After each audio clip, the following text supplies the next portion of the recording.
Good morning, everyone. Thank you for joining me again today. I'm Kathy, the chaplain here at the Hermitage. Sunday is Father's Day. It's always a wonderful day to celebrate, and it always brings up memories of our own fathers. By the way, happy Father's Day to all of those who are fathers. And I also want to give warm wishes to all the men, because in one way or another, you have provided a role model for the next generation. And that's part of what a father does. So it's sort of that kind of, so in that sense, every man contributes to the next generation. So I think they should be honored on Father's Day too. But I'm going to talk about my father. His name was George Dexter Grant, born in Redfield, New York, 1919, January 15th. Yes, it was snowing in Redfield, New York, which is up about just a little east of Watertown, right off the Great Lakes, Lake Erie. And I'm sure there was snow on the ground, though I don't think Dad ever mentioned it. But anyway, my dad was a wonderful person. Here's a picture of him, one of my favorites, because it looks so much like the dad I remember the most. And my dad died young. Unfortunately, he smoked, and he died of lung cancer in 1982. But I was blessed. He was 64 years old, just 1 month short of his 65th birthday. Really, now that I think about it, he died about a month older than I am right now. It's kind of amazing. But anyway, going on, Dad had a great sense of humor. It was dry. He had a dry, keen wit. He was on the quiet side, but he was warm once you got to know him. And he was always caring and friendly, and he was a poet at heart. I think I shared his poems with you. I think what I'd like to share with you today, though, is about how he was a dad to me. He really worked hard when I was young, so I have to admit in my earliest days, I don't remember him being around all that much. Oh, he was there. He was there. I remember, if I got a splinter or something, he was the one we went to. He always made family dinners, and he was there for family dinners very often. But he did work a lot when I was young. And sometimes he did shift work, which of course kept him away from the family. But still, I have some really terrific memories of Dad being there for me. I remember one day I was in kindergarten, and I used to walk home from school. My older brother would walk with me. We only lived a little more than a block, about a block away from school. So it really wasn't that big of a deal. But this day it was pouring down rain. And I remember I was in line, and I was in the kindergarten room, and I looked out, and there was my dad in a big black raincoat, and he was coming to get me because it was raining. And I can remember he picked me up, and he held me against him, and he wrapped that big old raincoat around me and carried me back to the car. And I don't know that I've ever felt so safe and so loved as I did in that moment. Certainly I never felt more safe and more loved. I've been blessed, though. I've had that feeling under a lot of different circumstances. But that one I remember so well. Yeah, he was a go-to person. If we got a little splinter or something, it was Dad who would bring out his penknife. He'd sterilize it with in a fire, and then he'd wipe it with alcohol, and then he'd take my little splinter out, and I'd try to be brave. Yeah, Dad was there. Of course, the teenage years came, and I wasn't very good with Dad at all. I was just about as rebellious as I could be. I tried to be anyway. I wasn't that rebellious. I didn't get in a lot of trouble. But I certainly didn't have a lot of time for my dad. And until I was 15 years old. And at 15 in Louisiana, you could get a learner's permit and a driver's license. Well, Dad was very strict about following the law. That's one thing. My dad never broke the law that I know of. He always followed the law. And so that meant, first I had to learn to change a tire. I think I've written a story about that, about how my dad insisted I learn to change a tire before I could learn how to drive, because he said no daughter of his was going to be helpless on the side of the road in the middle of the night, prey to whatever came along. And it was a good skill because I've changed many a tire since then. But once I learned that, then he took me to go get my learner's permit. And once I had my learner's permit, I was permitted to drive with just one other person in the car, a licensed driver, which for me was always my dad. Well, it just so happened, you see, my dad at that time was a teacher, and he had an evening class, and it was down in Lafitte. And Lafitte is way out in the bayou country. It's about almost an hour from where we lived by driving, because of course you had to drive and go down a long road or kind of around the swamp that separate us. If you'd have been able to walk across the swamps from our house to Lafitte, it would probably only be about 20 minutes, but to drive around it took pretty close to an hour.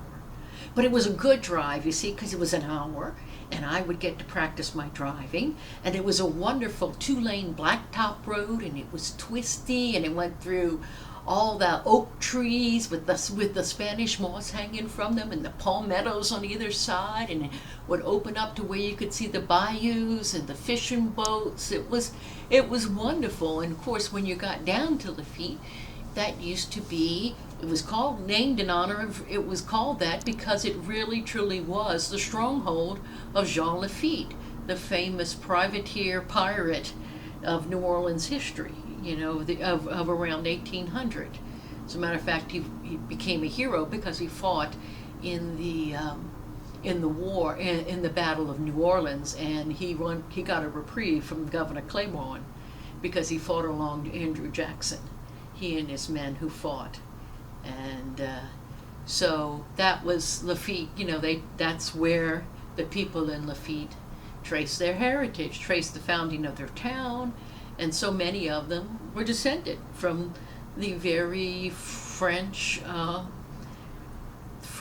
Creole, the French and Spanish settlers, and mixed with Indians and African Americans, and it was definitely, and then later on the Cajuns came in, and so it was a very French culture down there. A lot of people spoke French, Cajun French, which is a little bit different. But anyway, I got to drive all the way down there, and and drive all the way back. And the wonderful thing about it was, I got to drive, but I also got to know my father. That summer we had long talks on the drive. I learned about everything. See, my dad knew a little about just about everything, and he was an expert on a bunch of things. And I learned so much from him. I heard stories of his childhood, stories of my family history, stories of the things that had touched his heart when he was younger, some of his poetry. And I saw my dad in a whole new light. Instead of being a child who saw him as a protector and somebody you could run to when anything went wrong, I now saw him as a wonderful, wise, and sentimental, and very deep person. He really was all those things. My dad was a doer and not so much a talker.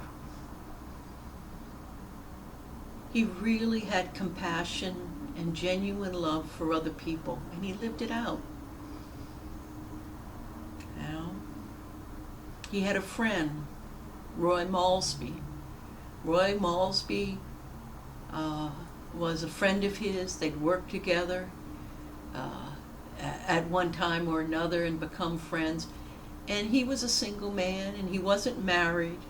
He'd lived kind of a wild life when he was younger. He was a pilot, and he flew in South America for different countries, and been on the right and wrong side of some revolutions. He actually used to fly with Johnny Angel and was supposed to go with Johnny Angel the time that Johnny Angel ended up crashing on what would be Angel Falls. And that's why it's named Angel Falls, for Johnny Angel. And of course he found diamonds up there and became quite wealthy. Well, that didn't happen to Mr. Malsby, no. But Dad was a good friend and would go by once a week and visit Roy. Roy, I think, was a bit older than Dad, and well, they were company. You know, he was good, and helped Roy and Mr. Malsby until Mr. Malsby died. And then it was a time, even a little bit later, when I was in my 20s, and we had a relative by marriage whose husband had left her, and for some reason she had latched on to my mother and father, and she would call, of course she'd call me too. She called everybody, you know, one of those people. She was either drunk or loaded, I wasn't ever sure which. And she would call and harass on the phone, and I blocked her number and everything. And Mom and Dad eventually blocked her number too. I don't know if they ever blocked her. You know, she would call and harass them. She really picked on them. She didn't pick on me so much. And my husband was young, I get, you know, was, she felt she couldn't, but she picked on Mom and Dad and told them all kinds of horrible things on the phone, and would cuss them out, and would cuss about family members and use very foul language. Well, it turned out she got arrested on a narcotics charge, and she went to jail. Now Mom was like, well, I'm not surprised. It's no more than she deserves. I figured she was doing drugs, was Mom's reaction. What was Dad's reaction? Said, well, we'll see. He had no doubt she was guilty either. But he also knew she was alone. She'd been left by her husband, and he was out of the picture. He was completely gone, skipped town. So Dad would go see her every week. I think he was her only visitor in the year or so that she was in prison. And he'd put a little money in her account so she could buy little things in prison. And he was the only one who visited her. And why did he do it? Because my dad was a good man. He was a good Christian. He always went to church. All of us had to go to church, and we all went to church. He used to be a lector. You know, he would do the readings at Mass. The thing is that sometimes Dad, you see, the way our church was set up, Dad would stand in front of the pulpit and read, and then would do his readings, and then he'd sit down with his back to the wall right behind the pulpit, and the priest would come and read the gospel and preach his sermon. Well, the thing is that sometimes my dad would fall asleep. And more than once I suspected him of sleeping, but one Sunday it was obvious. And the priest went back and sat down, and I suspect he used to tap Dad as he went by in case Dad had fallen asleep, but he forgot this time, and he got all the way over to the center of the altar and sat back down and waited for Dad to get up. And we look over, and now we can see Dad clearly. There he is, his head against the wall, his mouth wide open, and in the silence we can hear him snore. So finally Father sent one of the altar boys over to shake him and wake him up. But Dad, he wasn't fazed. He just stood up and did his part and went on. Dad was a really good man. And I learned about goodness and kindness and really how to live a moral Christian life. I learned respect for the law. I learned that doing is far more important than talking about it. Talking about it's fine, but only if you do it. And it's far better to say less and do more than the other way around.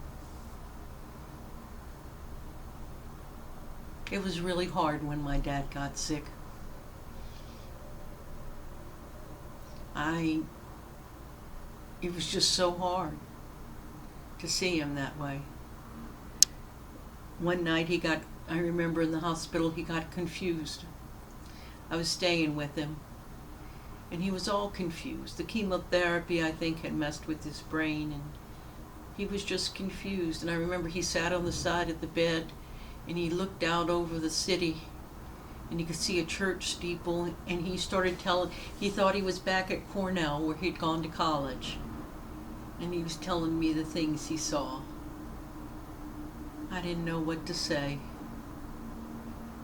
I was 25. I was already a nurse, but I sure wasn't ready for my dad to be so confused. But we dealt with it. The good news is his mind cleared.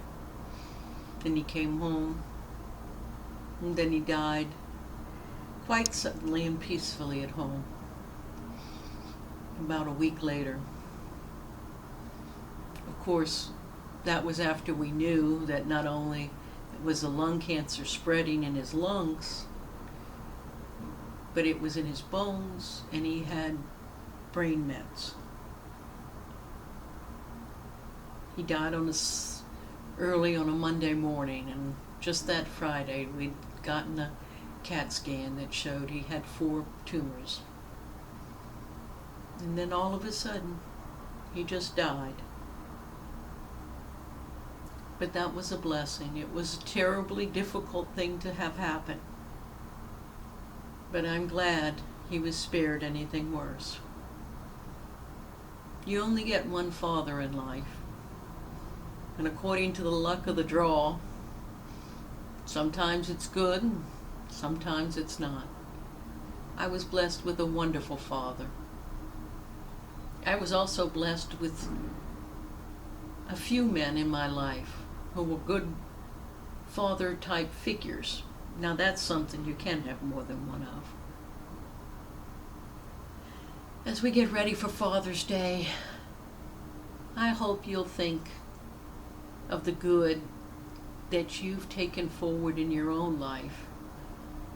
Reflect on that you've learned from your father or from the positive male role models in your life. And then thank God for them. That's what we should do. Because each person, especially those who have cared for us and guided us, they've become part of who we are. And a part of them still lives in us. And there's one thing I hope for. I hope that when I get to heaven and see my dad again, he'll tell me I made him proud. Wouldn't that be great?